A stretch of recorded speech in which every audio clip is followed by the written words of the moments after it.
নবীজি বলেছেন, তোমাদের মধ্যে সেই ব্যক্তি উত্তম যে ব্যক্তি তার স্ত্রীদের কাছে উত্তম।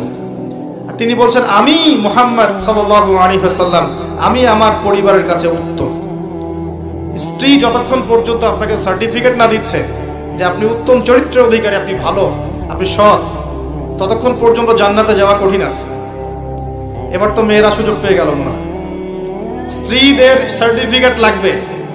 বাইরে ভালো থাকা সহজ, বাহিরের মানুষের সাথে ভালো মেলামেশা করা সহজ, বন্ধুদের সাথে, হ্যাঁ, তার কলিগদের সাথে, ওয়াজ মাহফিলে এসে, মসজিদে গিয়ে ভালো আচরণ করা সহজ।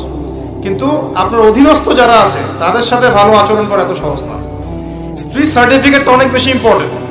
এ কারণে যাদের স্ত্রীরা সার্টিফিকেট দেয় যে আমার স্বামী ভালো, আমার স্বামী সৎ, আমার স্বামী দানশীল, আমার স্বামী ভালো চরিত্রের মানুষ, ইনশাআল্লাহ তাআলা এই ব্যক্তির জান্নাতে যাওয়া অনেক সহজ হয়ে যাবে।